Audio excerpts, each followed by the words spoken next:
Well, again, that was a very, very interesting session, and I think a very gut-wrenching session that we just had, hearing some of those stories. Boy, it just kind of tells you about the work that we have to do as patients, but also as those of us in the room who are healthcare providers. We have to be a lot more, all of us have to be a little bit more intentional. This next session is entitled Artificial Intelligence and the Future of Lung Health. Now, I'm sure many of you are aware that artificial intelligence, also known as AI, again, unless you're the Secretary of Education who thinks it's A1, but that's a whole nother story.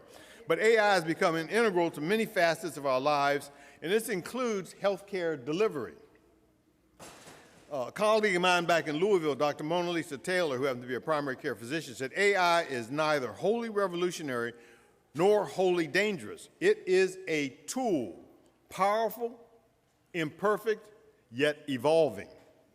As we show here, AI is transforming lung health by one, facilitating the diagnosis of diseases at an earlier stage, two, improving the personalization of treatments, and three, help remotely monitor patients. However, as promising as things may seem, all is not sunshine and unicorns when it comes to AI. There are some important questions around accuracy, privacy, and data security. To discuss this and more, we have as our speaker, whom you met earlier, Dr. Ramzi Abdelghani. He is a leader in AI integration in healthcare. Dr. Abdelghani is an assistant professor in clinical medicine and director of interventional pulmonary at Tulane University School of Medicine. His clinical interests include improving ways to identify early lung cancer and applying new techniques such as robotic endoscopy, which we heard a little bit earlier, cryobiopsy, towards this goal of improving people's care. Dr. Abdelghani. Thank you. Thank you all very much. I appreciate it. Clicker is here. All right, I got it. Yeah, so my talk today, my interest, I guess, is using AI and all technology and newer technology in helping diagnosing and helping patients with lung cancer and to diagnose them as early as possible. So I want to start with a patient's story. This is a patient that was very I think about a lot, actually. So this is a patient with a tiny nodule on a spot on their lung. We recently transitioned to a new hospital system. I was at Tulane Medical Center downtown. They closed that. They picked us all up and moved us over to East Jefferson and Metairie. And I was doing these procedures. They were new procedures to East Jefferson, so everyone was kind of understanding what we were doing and the technology we brought. There was a radiology tech who helped me do these procedures. And after about a couple of months, she took me aside and said, hey, my dad has a spot on my lung, and I've seen you do these procedures. Do you mind taking a look at it? And her dad is already seeing a lung doctor and an oncologist for other reasons. So I took a look at it, and I saw that spot, and I was like, yes, if the interest and the need is there, we can definitely get to something that small. So I spoke to the pulmonologist and the oncologist, and they're both very excited that they didn't know we could do the things that we can do nowadays. And they were like, oh, if you can get to it, yes, we want it biopsied immediately. So we went ahead and did the biopsy. This is an intraoperative CAT scan. If you look right under the red circle, right there, that's my needle, seeing I was just a little bit inferior or posterior to the lesion. So I ended up re-navigating and re-aiming based on my CAT scan, which helps us give us increased diagnostic accuracy. Here's an intraoperative image of the robotic catheter right there with the needle coming out. And you can see it's touching the lesion, meaning I'm going to get good diagnostic material. I'm comfortable doing a biopsy there. This ended up being early stage lung cancer. I wanted to go backward a little bit, actually. The patient initially did not want any therapy to begin with because he had a similar spot on his lung on the left side. This was 4 or 5 years ago, where we did not have the technology. They were not able to biopsy something so small, so they ended up doing surgery for him, and it ended up being a benign lesion. So they cut out that lesion. There was no other way to do it. Everything they did was correct, but unfortunately, they cut out the lesion, and it was a benign lesion. So he did not want to go through that again and lose more lung without being certain.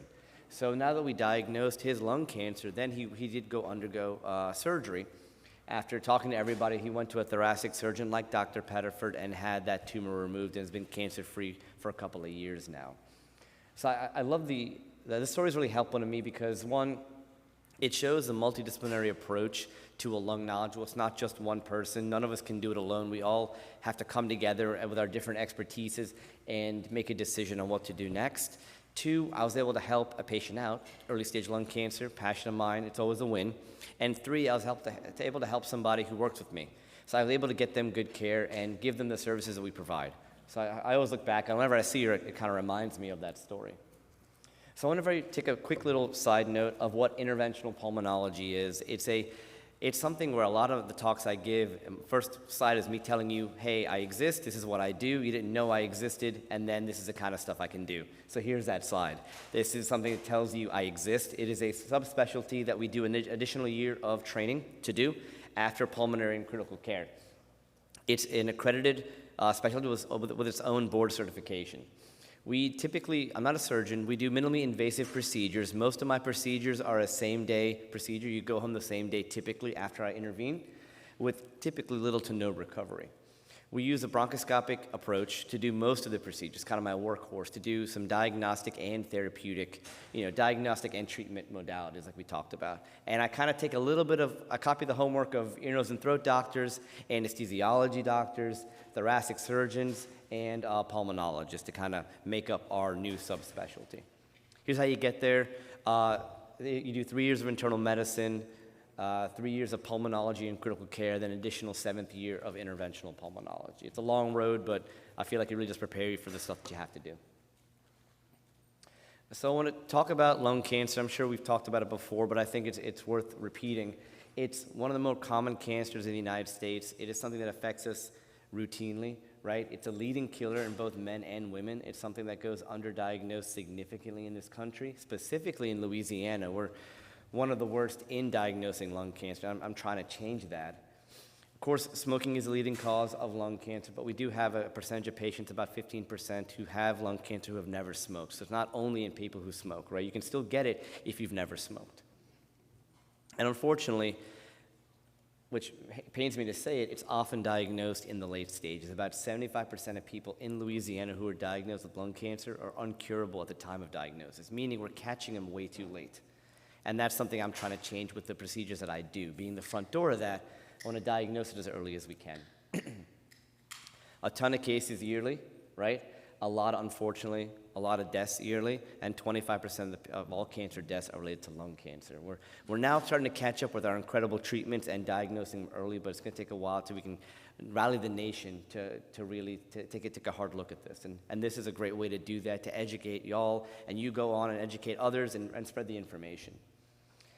As you know, it has no real symptoms early on. You may have a cough, you may cough up a little bit of blood in your mucus, or you may feel completely fine. It has a poor 5-year survival because we catch it so late, but now our therapy is improving. It's significantly lengthening because of our therapies and because of advocacy. And of course, we find it with the CAT scan of your chest, finding a spot on your lung. So the biggest thing, most of our lung cancers are identified by accident, right? You get a CAT scan in the ER, they find a spot on your lung, they send you to someone like me, we do a biopsy, we diagnose you with lung cancer. The way it should be done is with lung cancer screening.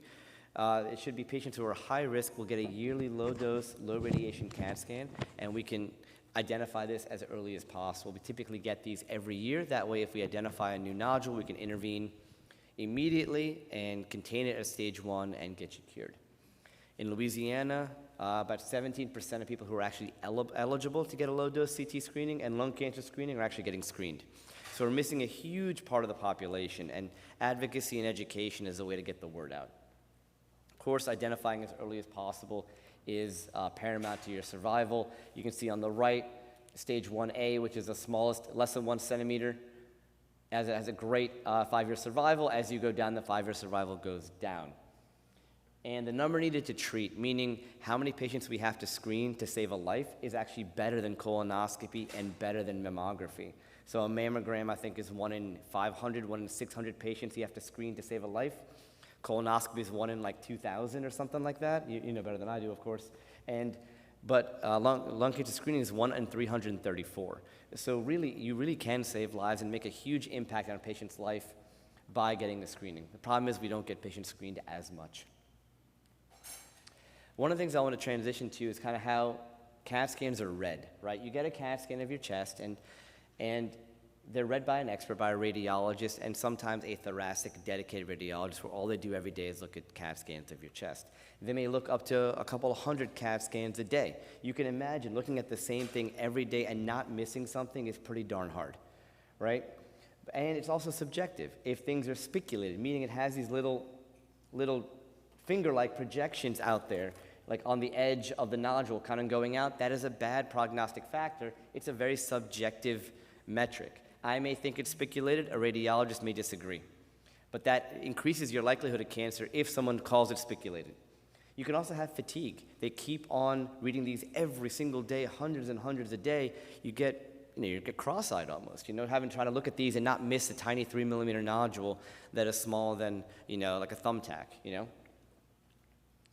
So artificial intelligence has been emerging in this field, meaning they can aid radiologists in detecting lung nodules in your lungs. What'll happen is they've taken thousands and thousands of images and trained them, via radiology as backup, to identify spots in your lungs, identify what the artificial intelligence thinks is a poor prognostic factor or a high-risk nodule, and will identify the radiologist and let them kind of narrow in and look at that harder. Because it may take them 3 or 4 minutes to read an entire CAT scan, but if they know they have to look at something, they may spend a large portion of that time looking at the nodules in that specific nodule to get a better idea of what it is, rather than just scanning through it, for interest of time. And there could be subtle changes. It may grow, like we had that question, from 2 millimeters to 2.5 millimeters. And AI may tell us, hey, this is actual growth, not just a mislabeling by a radiologist or a shaky hand when he or she was measuring. It has a very high sensitivity and high specificity. It's nothing you can hang your hat on just yet. We can't replace radiologists with this, but it's a great adjunct to help a radiologist look better and more closely at the patient. Another way we can use artificial intelligence is robotic bronchoscopy. We can use ways where it identifies during the procedure, it can identify the airway and help you navigate better, help you miss less, and also can help you identify these nodules and the pathways better, and a constant learning mechanism that gets you much better. We also have blood tests that use AI algorithms that are coming out where we can draw blood from you. And if you have a spot on your lung, I can see you in clinic, draw blood, and it can give me a new risk percentage of that nodule being cancerous or not. Again, nothing's 100%, but I think of it as pieces to a puzzle. One piece is me looking at it and being like, that looks kind of bad, I want to biopsy that. A radiologist agreeing with me, AI agreeing with me, or getting a blood test saying this is now a higher risk based on what we see in the blood, can all paint a picture of what you should do with that patient. You never want to biopsy or take the surgery unnecessarily, but you also don't want to miss lung cancer inappropriately, where you think it's too small or it looks okay. We're all human, and I've been surprised both ways before, where I said this is guaranteed lung cancer, it comes back benign. This is guaranteed benign, it comes back as cancer. So the more information I have, the more accurate I can be with whatever help I can get is going to make me do better for my patients. You can also use it in radiation oncology. When they give radiation to your tumor, they can use it to segment and outline that tumor and be able to accurately give radiation only to that tumor and nowhere else in your lung. Again, sparing your lung function and making sure they completely cover that tumor with the radiation to kill all of it. I want to transition into more of the technology of diagnosing and helping with lung cancer, something I do every day. It's kind of a passion of mine. I help diagnose lung cancer ideally as early as possible and as accurately as possible. We've been trying to do this as interventional pulmonologists for 15, 20 years now, and only in the past 6 or 7 years, we've actually gotten pretty good at it. Before, we had electromagnetic navigation, meaning there was electromagnetic field, and it showed where the catheter was in a field and superimposed that into the airways. It was not very accurate, and every time I would try to take a patient to that procedure, I'd be like, man, I hope I get this. We had about a 73% chance of getting an answer, which is not great when you think about it, as 27 patients are going to come back with nothing, a failed procedure. But it's all we had at the time. We had the opportunity to go from the outside with radiology, and that has closer to an 80% diagnostic yield, but a 20% chance of causing a lung collapse. So we had a lot of problems. We were safe, but we weren't good. They were good, but they weren't safe. So we had a challenge of what to do next. You would navigate to that lesion based on a GPS that it would give you, and you would trust that GPS, whether it was accurate or not. You can't, once you get in pretty deep into the lungs, you can't see anymore. So it's like driving your car with GPS without a windshield. You may not believe the GPS is perfect, right? And that's all you got, right? So you try your best, and you turn, and if you're in a lake, you're in a lake. You won't know till the water's rising, right? It's going to be very challenging. And you can see you want to give the best care to your patients, but you're just limited by the technology. They came out with robotic bronchoscopy, which really helped a lot of these problems. It gave us a better GPS model. It allowed us to get to lesions more accurately and to sample with more confidence. Once we get there, or where I think I am, right, I take a small ultrasound and I deploy that into where I think the lesion is, and I will look for a positive signal, meaning where the robot thought I was is indeed exactly where I should be. After that, I'll feel comfortable trying to biopsy. And typically, again, I can't see the lesion I'm biopsying, so I'll do a biopsy under X-ray guidance. You'll see the needle, because it's metallic, and I'll see the needle going into the lesion trying to biopsy, and I'll show a short video about that later. What I tell my patients, I'm from here, I'm from Louisiana, I like things simple. I tell my patients, think of like a big old oak tree, right? You got the trunk, you got all the branches, and you got all the leaves. If I asked you to draw me a line from the trunk all the way to that leaf, it's tough, right? There's a bunch of bifurcations where the branches segment off each other. There are a bunch of turns. Each branch gets smaller than the branch before, right?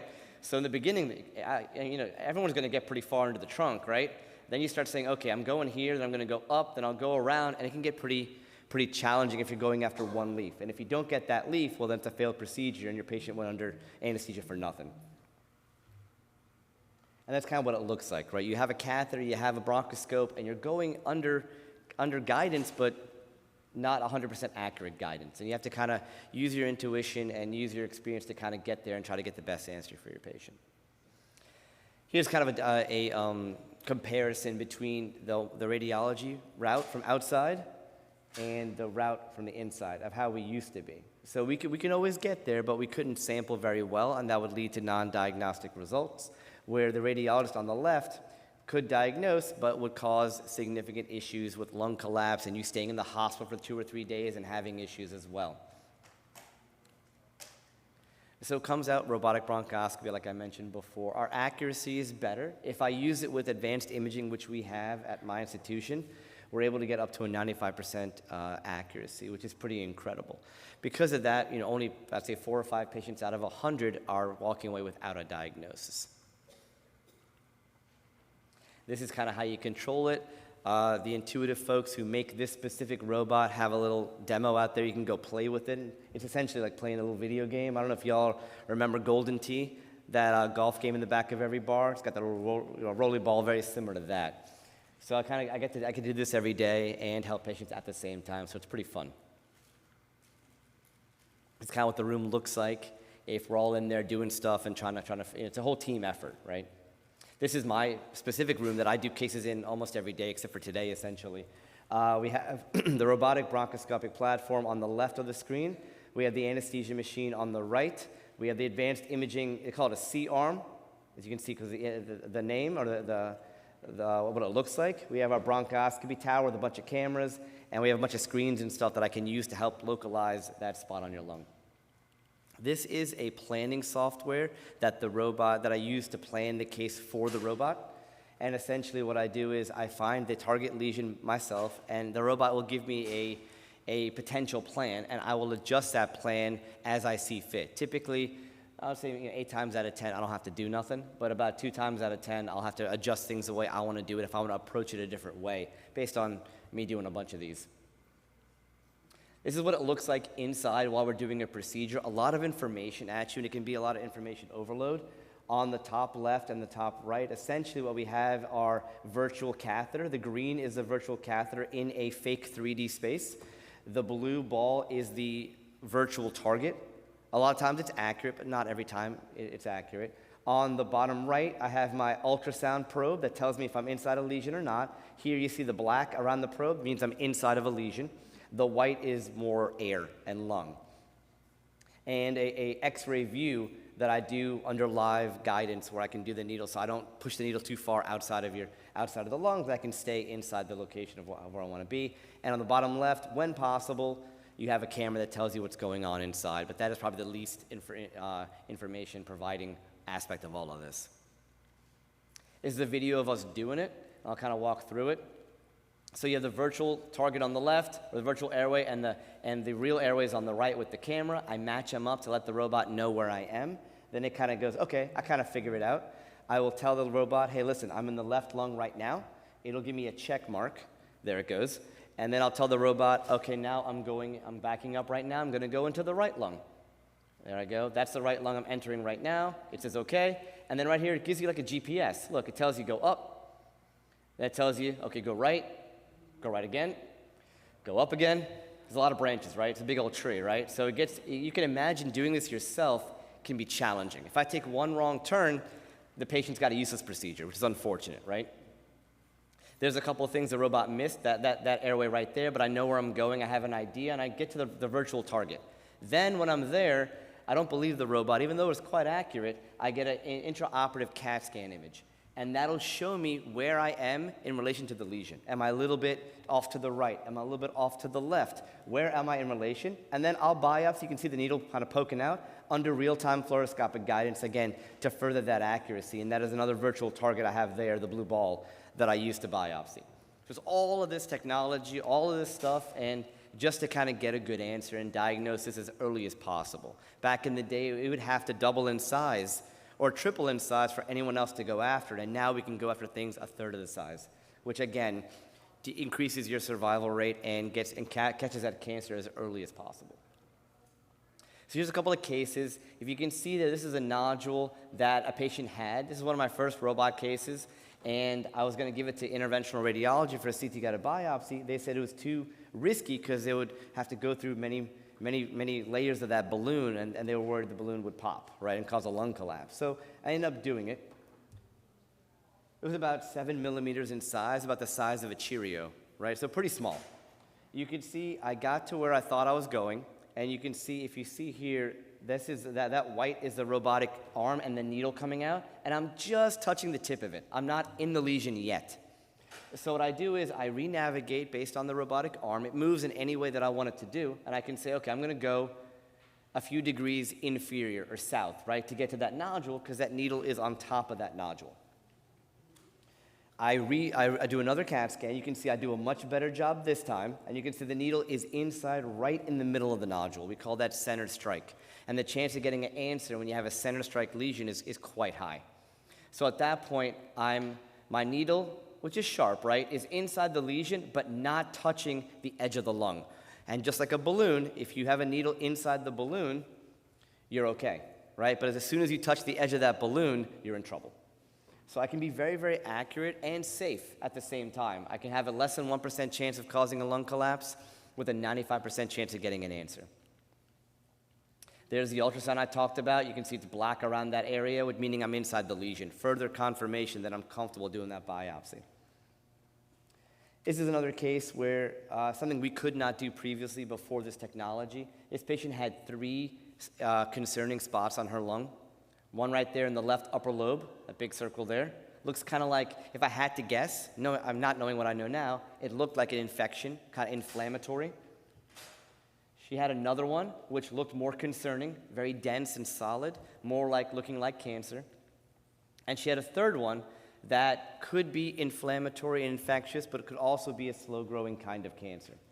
So before the advent of our navigational platforms, a radiologist had to go in 3 separate times for 3 separate procedures, because after the first one, you have to wait and make sure there's no lung collapse, send them home, bring them back in a couple of weeks, go after the second one. Again, make sure there's no lung collapse, go back and bring them back a third time and do that. Or they may say, we're going to biopsy the most concerning one and assume the rest are just infection. We had the opportunity to use the robotic platform and our technology. We biopsied all 3. And all 3 were actually cancer, which is something I think 5 years ago, we never knew this kind of stuff existed. We assumed it was one lesion and it went some other place and that was it. they all look different, and they're all 3 different kinds of the same kind of cancer. They have different mutations, but all kinds of adenocarcinoma. So we're able to treat this patient not as metastatic disease, but almost as having 3 separate primary lung cancers. Another spot, this is a spot, again, 3.5 millimeters, right? Very, very small, the size of, again, the head of a pencil eraser. This is a patient, she had another nodule on the other side and came from an outside hospital, had a CT-guided biopsy from the outside, and they were going to treat with surgery. They got a PET scan and another CAT scan. They found this new nodule that came up. This is too small to biopsy from a percutaneous or CT-guided biopsy approach, and they didn't know we had this technology, so they presented a tumor board at another hospital that I attend, and they said, what are we going to do? We're just going to wait, and when it grows and doubles in size, maybe someone can go after it. I kind of raised my hand and said, I can go after it now. They didn't believe me, obviously, but we did it, and I'm showing it to you because it's successful. Obviously, I wouldn't show it to you if I didn't get it. But we were able to get this, and this turned out to be, unfortunately for her, but good that we got this information, metastatic disease. So she, had we not done this, would have gotten a surgery. It would not have been helpful for her. She would have gotten surgery and not needed it and gone through all that and thought she was cured, and within a few months later, this would have doubled in size. They would have to re-biopsy, and she'd have to go and miss vital treatment and chemotherapy. And there's our Tulin lesion or our robotic bronchoscope touching that tiny little thing and getting the answer. Another one where I find the value of this and these small nodules is not just people diagnosing early stage lung cancer, but diagnosing recurrence, like we had that question earlier, right? This patient had a 4 or 5 millimeter nodule, and she had a couple of tiny spots. No one could get to it. They were sent to me. We were able to go in and biopsy it. You can see here the robotic arm, and then the probe. I have a freezing probe that I use, a cryobiopsy probe, that is touching it, and I was able to get good tissue. This not only diagnosed her lung cancer 3 or 4 months earlier than she could have had anywhere else, right? They would have to wait for this to double or triple in size to go after. That means she can start treatment for her recurrent disease now, and not 3 months later, right? Not only that, another issue is that oncology and pathology need tissue. They need not just 1 or 2 cells. They need a lot of tissue to be able to make a diagnosis, first of all, right? And also to send for molecular genetics and other additional testing to look for mutations. And I was able to get them enough tissue for her to get mutations and to be on a pill that now, because she had a new mutation with her recurrence of disease, and be able to get her better treated. So last but not least, Dr. Pettiford talked about it a lot. I just want to very, very briefly talk about it and touch about it. AI is being used in robotic lung surgery and how to plan approaches, a 3D reconstruction of these lungs to give Dr. Pettiford better anatomical markers and to be able to kind of do his craft with extreme expertise and accuracy. Robotic surgery is the new innovation now. Again, thoracotomy, where they open you up, is older technology now. You can do things in a minimally invasive way. It's safer, it's better for the patient, and it's much more elegant and finessed for the patient. As he didn't show a video of it, but it's actually really cool to see. When I do combined cases with our surgeon, I sit in on the surgeries. The robot is here and you're here, and they're kind of like 15 feet away in a console. And it's got a 3D view. It's got sound. It's got tactile feedback for sometimes, and you kind of use these joysticks to move all these arms around and do surgery. It really is very interesting to watch, and the fact that you can get such precision is really incredible nowadays. It, again, it magnifies your view and gives you increased stability. So if you're trying to, shaky or having difficulty threading that needle, so to speak, it kind of helps you be better. And that's what you want. You want your surgeon to be better than he normally could with his own hands, to be able to take care of you. So again, that's our team. That's kind of my talk, and hopefully we'll talk about questions. Thank you very much. Can you stay right there? Oh, sure. Makes sense. We have in the audience a couple of people I want to make sure we hear comments from. In a moment, I'm going to go to Dr. Jordan Reynolds, a noted pathologist, and ask him to make some comments about the role of AI using biomarkers and tissue samples in order to be both predictive as a screening and also in terms of how therapy may go.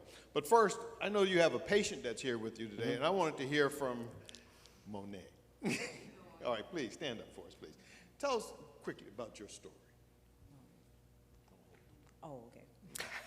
First about my story, well, I thought I had a bladder infection because my back was hurting, and so my back was hurting, and then my side was hurting. My kidneys was. I didn't think it was gonna be lung cancer. They did he did my biopsy.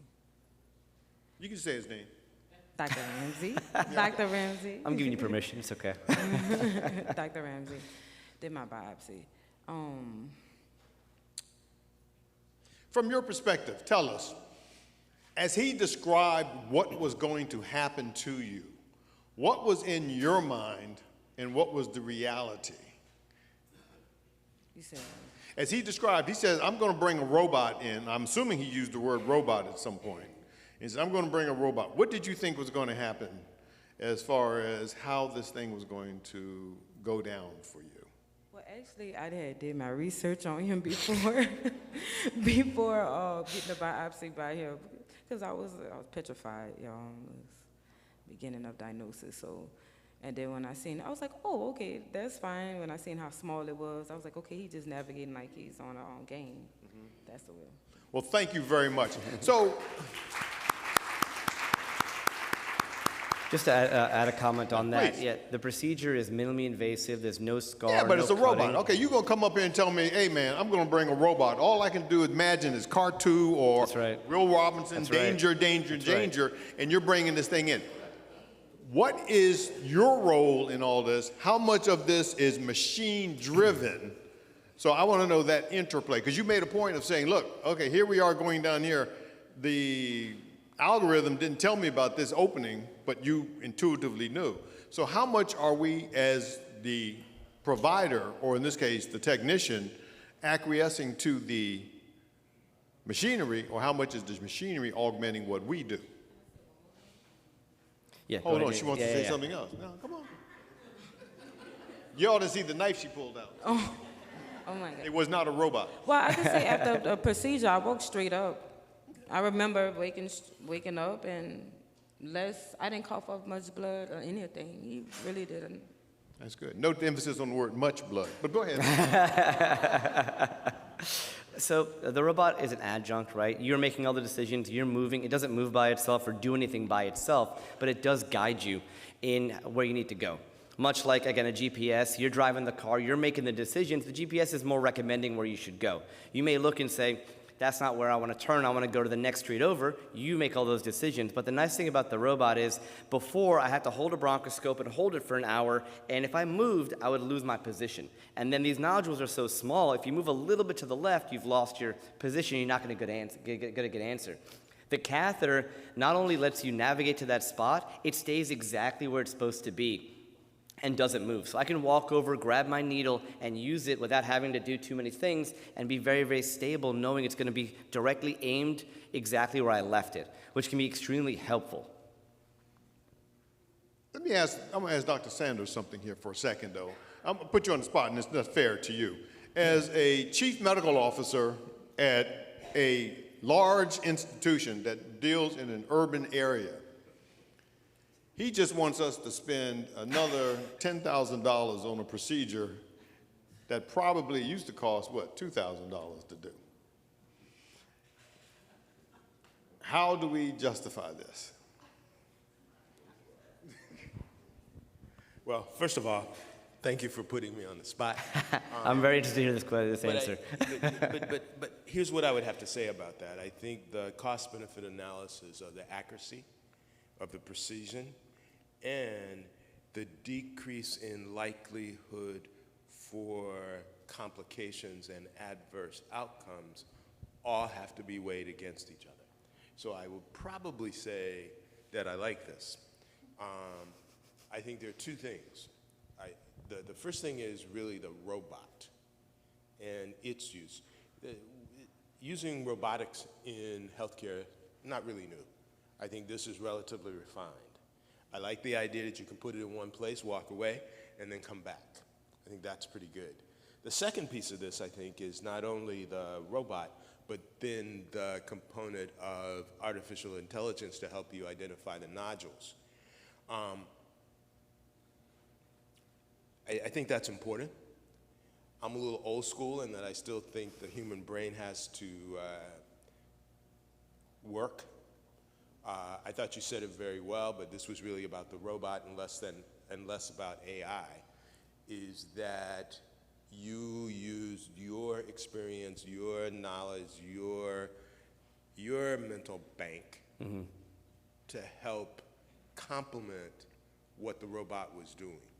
And I think that's what we got to do with AI. You know, my way of thinking about AI is pretty simplified because I'm a small town country boy. If you think about it, is that all the information that we have, it summarizes it. It summarizes it and puts it in a place where we can use it. Right.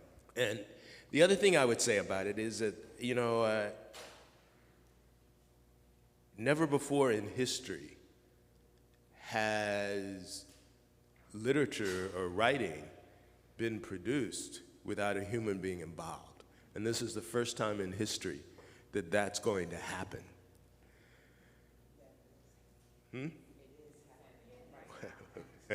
Well, it's happening, yes, yes, and it's happening fast. It's happening fast. It's happening faster than any of us, well, let me be specific. It's happening faster than I even want to imagine because I depend on learning as my way of moving forward. So I just want to say that, go back to your question, I think we have to evaluate the cost benefits, and we'll do that every day. That's part of what we have the responsibility for, and we have to talk to each other. And we have to talk to each other frankly and know what's going on and really understand how to move forward. I get your question? Yeah, you got off the hook on that one. What do you think? So again, I think the most important point to me of what was just said, and thank you, was it may be a little, I may be wrong in my supposition, it may be a little costlier, but by God, the benefits perhaps far outweigh that added expense. Exactly right. And it is a slightly a larger upfront expenditure, but the dollar per case is the same as our previous navigational platforms. It is more expensive than a CT-guided biopsy, but if you think about from a hospital perspective, they want the best patient care, but they also want to keep costs down as much as possible so they can keep their doors open and treat more patients. I'm sorry, you said hospital perspective or insurer perspective? Well, they have to make, if you spend money on things that are not needed, you're going to close your hospital doors very quickly, right? So you have to make sure you're able to take care of patients and be able to give them the best care needed, right? Well, the final arbitrator in all this is going to be the pathologist, and we got a really good one here. So my question to you, sir, by the way, this is Dr. Reynolds, for those of you who may not have had the pleasure of meeting him before. He is a cytopathologist. He's a big deal at this little clinic in Jacksonville, Florida called Mayo. No, he's over there at the Mayo Clinic, and he's kind enough to let me put him on the spot like this. So, Dr. Reynolds, please, as we look at some of the promise of AI, and clearly you've done a lot of work in this, how do we incorporate the information that Dr. Sanders just told us about, and how do we go forward using the biomarkers, the little biopsy material that you may get, and taking the information he has to improve quality of life and or make these diagnoses? Yes. Thank you, everybody, for having me. And I'd like to say that Dr. Ramsey, I could tell, he's like a fisherman, okay? He has to go get a tissue, right. And it's up to the pathologist to determine whether it's enough.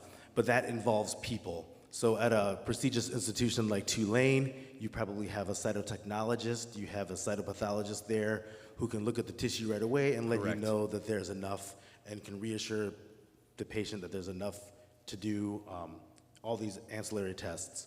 But unfortunately, in the United States, costs are getting cut. There's becoming a shortage of pathologists and professionals who can do this test. And as you train your trainees and they go to the rural hospitals and the places that don't have this infrastructure, I think that AI is going to be really instrumental in trying to help let them know that it's adequate. So one of the projects that we're working on at Mayo Clinic is developing an AI that can look at the cells that you give us and tell you how much is there, if it's enough, and that way you don't need a person. And not that we don't want to be there, but there's going to come a time where we're not there, or there's not enough of us to be there. So we're trying to come up with the AI, And when we come up with these kind of technologies, some people want to make money off of it, but I think it's important that we develop these things so that everybody has access, so that the small hospitals, or even the large hospitals, the small countries can use this. And that way, when you give us that tissue, we can do these markers. And the number of markers that we have to do is growing. So when I started this in 2011, there was 3 markers: EGFR, ALK, and KRAS. And now there's antibody drug conjugates that I'm sure maybe some people are on. And in 2024, I just want to say that the Nobel Prize in Chemistry was a project called the AI Fold 3. So what they're able to do is look exactly how proteins fold, how they'll interact with other proteins, and how they interact with each other. So now what you're going to have is new targets coming for each individual tumor, and obtaining this tissue. So the tissue that you get for us, your trainees that you're sending out and about and getting the tissue is going to be really important, that we have enough to develop these new tests.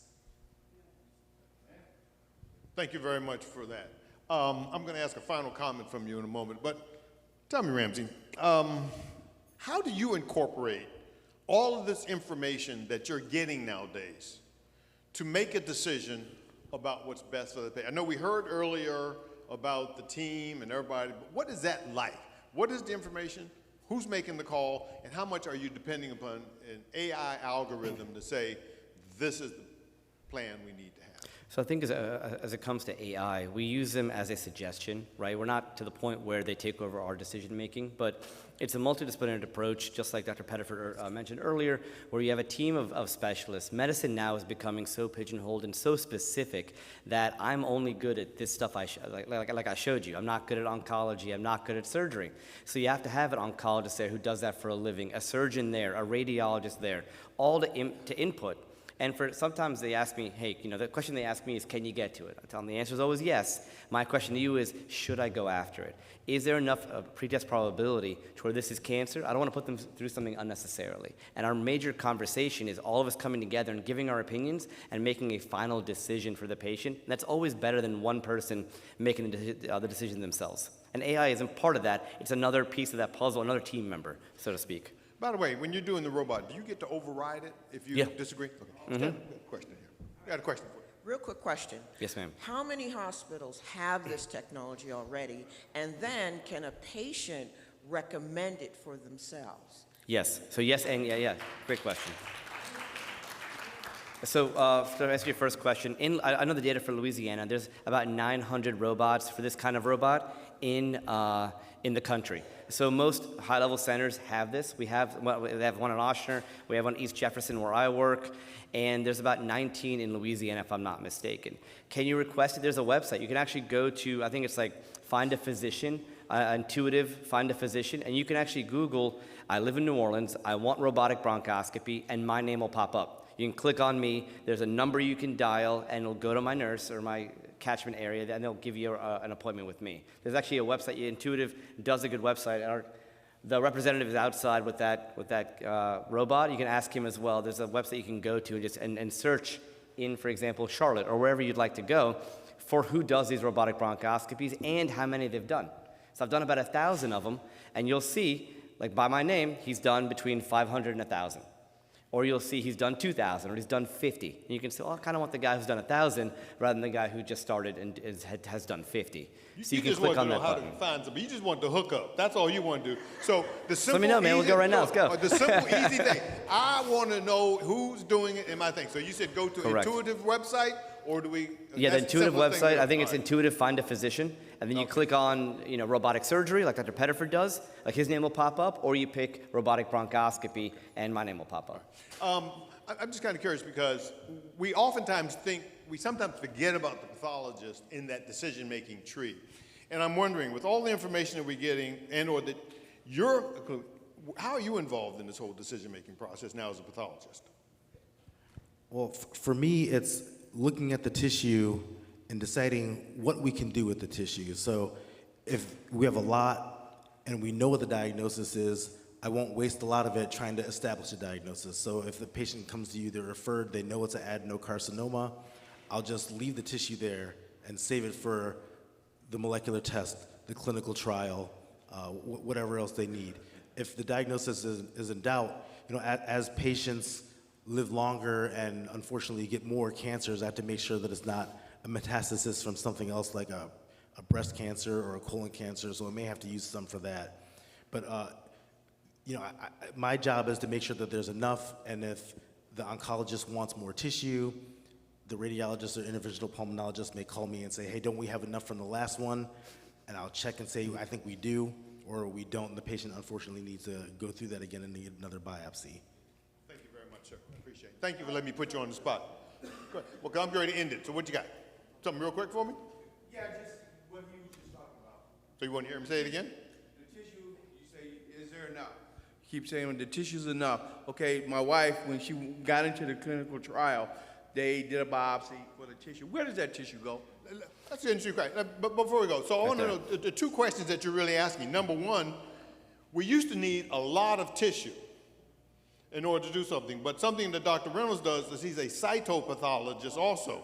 So you're talking about, if I'm correct, smaller amounts of material. So number one, how much is enough? Because you talked about that small little nodule and I assume you're doing some brushings there.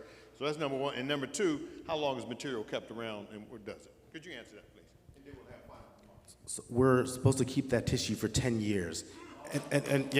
And we keep it in the block, and it's legal property. So when I have the tissue and Tulane asks for the biopsy, I gladly send it. I'm not holding on to anything. I'll send the block, I'll send the slides, so that way their pathologist can review and agree with me. And then there's a chain of custody. So a patient can't go in there and get their tissue. You can't walk in and be like, I want my tissue. We send it FedEx overnight for you to another lab who will maintain chain of custody. Ramsey, take us home, man. What's your final thing that we need to know about this brave new frontier that is before us now as far as recognizing, diagnosing, and treating lung cancer? Yeah, I think the technology, instead of being adversarial, we should embrace the technology and use the technology where it can help our patients, right? Robotic bronchoscopy helps me to be a better doctor, be a better proceduralist to my patients. AI can help us in the right setting. We can't rely on it 100%, just like you can't rely only on me. You need a multidisciplinary approach where AI is a part of that, not just the person running the ship, right? It can help you get there. It can help you when you need it. But again, you have to, it's going to be a center, it's going to be human beings at the center with many, many different great minds coming together to making an answer, or making a decision for that patient. It's very exciting. Thank you very much, sir. Sure. Thank you. Thank you very much. You're very kind. And the last thing I'll add, and just as a continuation of what we were saying before, this stuff doesn't happen in a vacuum.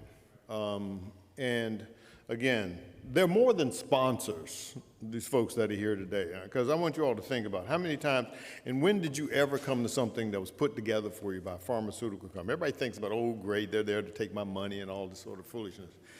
But I think we've already seen these people are here to try to prevent you from getting something. And if they can't prevent it, make the diagnosis early. And if we can't make the diagnosis early, make sure we get the right treatment and we have the right tools in our tool belt. So I want you to give a hand to Amgen, AstraZeneca, Revolution Medicine, American Pharma.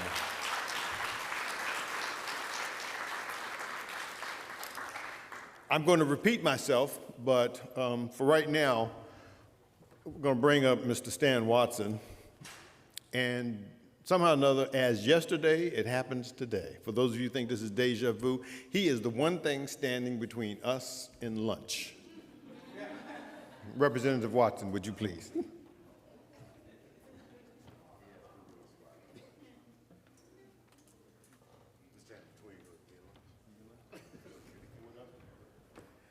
All right. Let's give Dr. Tuxton a hand. He's always engaging, entertaining, and keeping us on point. We're going to be starting our lunch, and we want to make sure once you serve yourselves that you come back in and prepare ourselves for the next session. We will have a lunch section while we're having our lunch. And so don't get lost out in the hallways, and if you need to run up to your room to freshen up, come back immediately because we're going to start as soon as you're served and make sure that we get started on time again. Is that all right? Everybody got the answers and the questions answered? All right, we'll fellowship a little bit, and the doors will be opening shortly, and then come back. Do I miss anything, Howard? Say again? Okay. And last thing, someone lost some glasses, and I have them. If you can't read, I have them in my hand. So we'll make sure it works, okay? All right, we'll take a lunch break. We'll come back in immediately after you serve yourselves, and we'll continue. Can we have a little bit of house music, please? All right, thank you.